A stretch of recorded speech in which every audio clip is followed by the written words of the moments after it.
Hi, kindergarten, and welcome back to Story Time with Ms. B.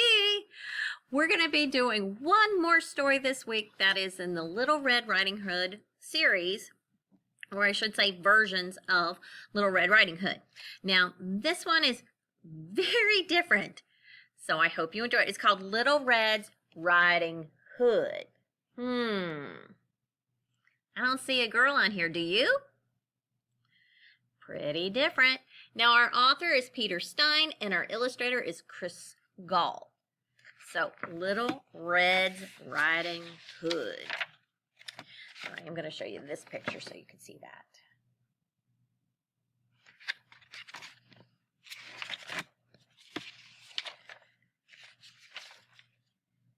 And it says, "Welcome to Vroomville."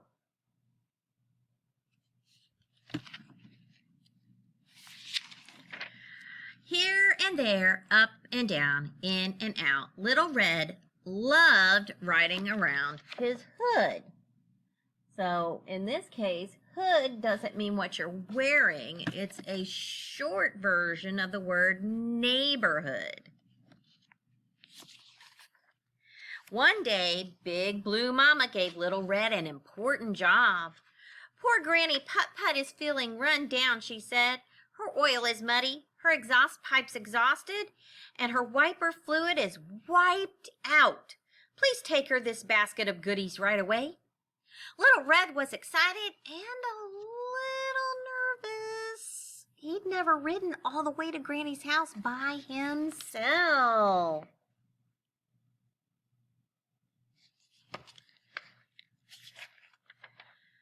Zipping to the top of Too Tall Hill, Little Red heard a familiar sound.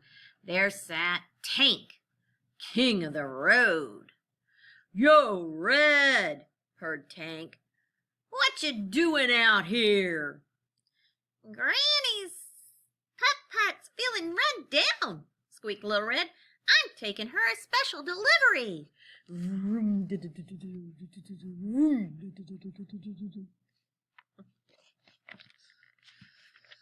"Well, burn my rubber," said Tank. "That oil's too thin and those plugs won't spark.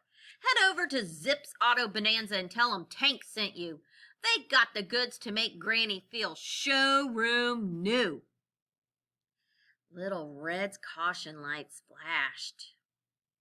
Tank was usually one mean machine.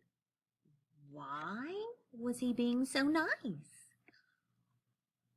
Now, we've listened to other Little Red Riding Hood stories, so I bet you know what's going to happen. But Red wanted the best for Granny's Putt-Putt.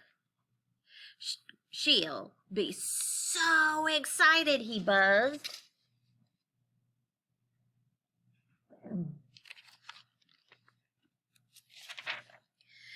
"Ha!" cranked Tank, as mean and hungry as ever.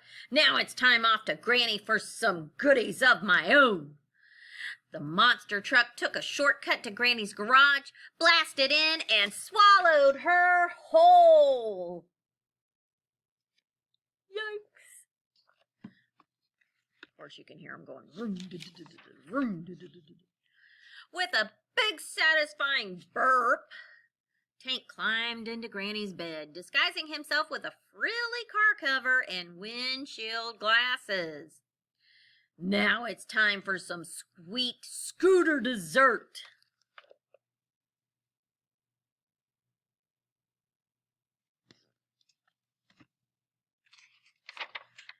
He didn't have to wait long. "Beep, beep. Hi, Granny Putt-Putt. It's Little Red with a special delivery." "Oh, do come in, my precious Little Red," cackled Tank in his best Granny voice. Doesn't sound that good, does it? Little Red idled. That means he kind of stopped. You know when the car just runs when it stopped? That's idling. So he idled into the room. He just came in slow. Something felt out of alignment. That means it didn't feel right.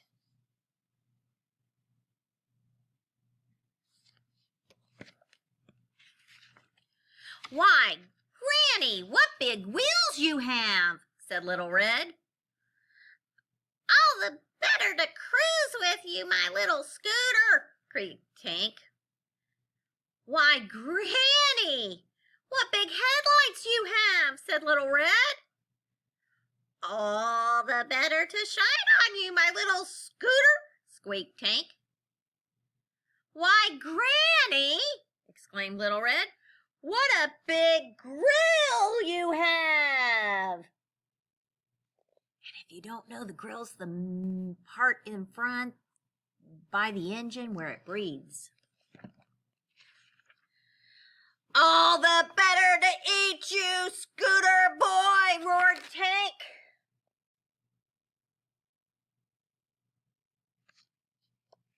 Oh no, yikes. But Red was too quick for that big bad monster truck.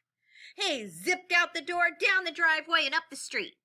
Tank cranked it into high gear, black smoke billowing from behind. Come back here, he honked, you puny little piston.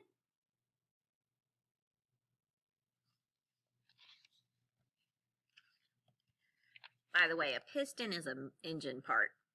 They hit top speed over two tall hills as Tank inched closer and closer and closer. But now they'd reached Little Red's riding hood, which Red knew like the back of his handlebars. Did you remember when we said hood in this story, we meant neighborhood? Good for you. With Tank about to crunch down on his rear bumper, Little Red cranked a super tight right curve turn. That monster of a machine rocketed forward, jumped the guardrail, barreled through the air. Getting a little excited there. Can't say my words right. Wonder what happens. Crashing headlong into Jumbo Jim's junkyard. Crunch-a-cha-cha. Tank's huge hood flew open and out popped Granny, a little bit greasy and dazed, but in fine working order. Yay, Granny's okay. Once all the dust settled, Granny thanked Little Red for being the bravest scooter in town. And Tank, well, that crash cooled his engines for good. He spent the rest of his days directing traffic.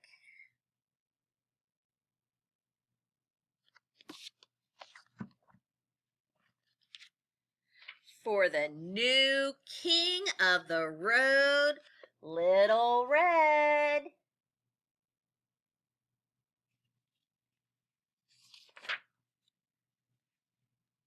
There we go. And snip, snap, snap, our story is all told out. Have a wonderful day, kindergarten. I'll see you again for Story Time with Miss B. Bye.